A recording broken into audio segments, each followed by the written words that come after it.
Howdy y'all, it's Marina Ray. Welcome back to my channel. I apologize beforehand if you hear screaming children. My children are playing, and as you can tell, I have moved my setup around a little bit. Also, there's shadow, and I'm going to fix that in time and everything, but I needed my bookcase out of my bedroom. Having it in there and having my books in there, it just made me depressed. I don't know, it just made me depressed. So I really wanted it in here, so my husband was kind enough to bring it in here for me, and I'm loving it. Also, if you hear mowing in the background, my neighbors decided to mow the second I started filming. Of course, any other booktuber can sympathize with me. That happens a lot. So today I just wanted to wrap you guys up really quickly on what I read during BooktubeAthon. The first book I read was The Perks of Being a Wallflower.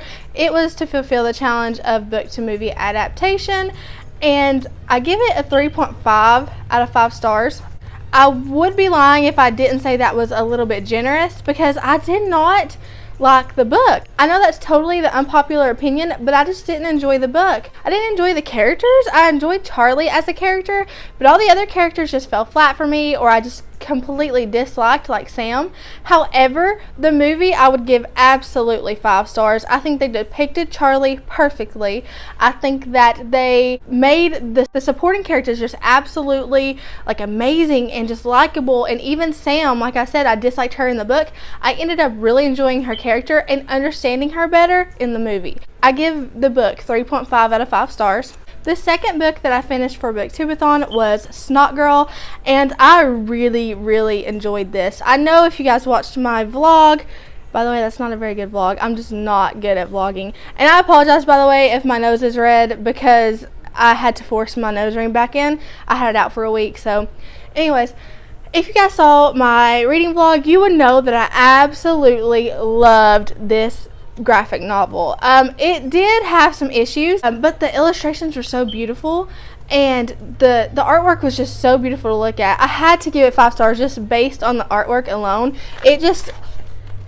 It appealed to me so much, and I just really enjoyed it. There were some plot holes within the story, but I have a feeling that they'll be worked out further along into the series, so I'm not yet worried about that part. It got a little strange, got a little confusing, but the artwork was beautiful.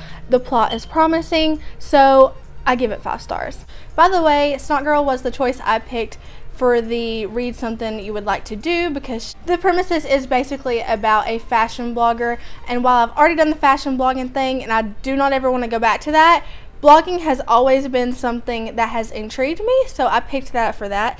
The next book that I completed for BooktubeAthon was to complete the challenge of something with green on the cover, and I picked Orange, the second complete volume. I did only read volume 4 in this. That's still considered a single book, so I give it 5 stars as always. I loved it because you even further got to understand Kakaru as a character, and Naho, of course, is adorable. However, I will go ahead and say I push this series a lot on my channel. You guys will see in my August wrap-up that I read Orange Future, which is the 6th and final volume in the series. I'm going to stop pushing the series so much. I may just push the series as a 5-book series, because the 6th book, Orange Future, was just, you guys will see, it was just unnecessary. And it overall brought down my rating for the entire series as a whole. So anyways, I read this. I gave this one 5 stars. Yeah. The next book I read was to complete a challenge while wearing a hat. I did not complete that challenge. I went through a 2-day slump in the middle of BooktubeAthon, and the last few days I was just trying my hardest to catch up and read as much as I could. While doing that, I totally forgot to wear a hat for this challenge, but I completed the first volume in Alice in Murderland, and this was okay.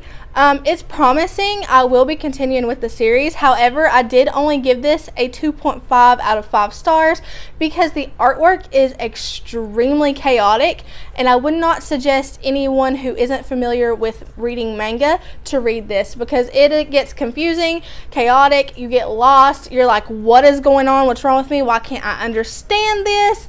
And it's just, yeah, the artwork's beautiful. It's just really chaotic, really full, really actiony, really gory, so beware of that. I give it 2.5 out of 5 stars. It was an okay read. I don't regret it. I will be continuing with the series, but mainly just because the covers are beautiful. So the next book I completed for the Beautiful Spine Challenge, and that is The Darkest Part of the Forest. This would have qualified for a beautiful cover in general because I'm just so drawn to this cover, which brings me to the issue of I'm disappointed.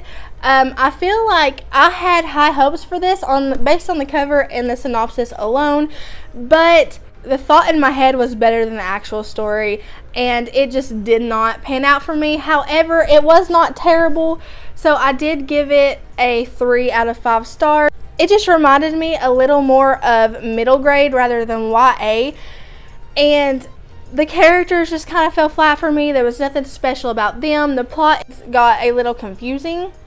At some points in the book got really confusing, and at other points it was so boring I was literally legitimately falling asleep. But then other points the action was wild and I was enthralled and I was thoroughly enjoying it. So I couldn't rate it any lower than a 3 because of the fact that I did enjoy a little bit of it. A whole lot, if that makes sense. I enjoyed a little bit of it, a whole lot. I did. The writing style was okay. It wasn't amazing, it wasn't terrible, it was just kind of meh. It was meh.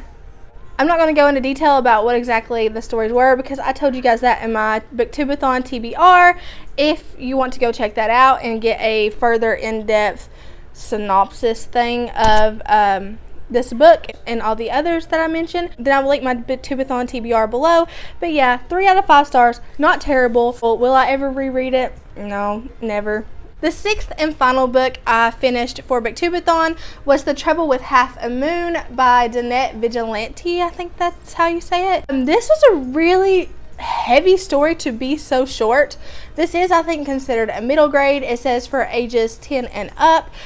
However, that is a heavy story for a 10-year-old. It gets so sad, like I almost cried, and I never cry with books ever. But I almost cried with this story. It just packs a punch in it's just a little old thing that packs a punch, and it's just sad, but it's heartwarming at the same time. It's heartbreaking, heartwarming. I gladly gave it 4 out of 5 stars. The ending was a little too rushed for me to give it 5 stars. And one character in particular, I feel like the character had a lot going for her, and then the author kind of had a cop-out and changed it at the end. I feel like had she kept going in the direction she was going with that character, that it would have been a 5-star book, hands down. You guys will love it. I would recommend it. It's really good. It's really sad. So I would suggest that you have some tissues handy. So yeah, guys, that was what I read for BooktubeAthon. I will have to say that I am burnt out. I'm trying to read A Court of Mist and Fury right now, and it's not going so well. I'm just trying to get through it. I'm trying to get through it because I want to get through it, and I just feel like trying to read so much in such a little time really slumped me out. I'm sure by next year I'll be excited for BooktubeAthon again. I did only get 6 books read, so I only completed 6 challenges. I didn't get the 7th book read, therefore I couldn't complete the 7th challenge. But I think that's all good for, 6 books in a week is really good. So I will see you guys later.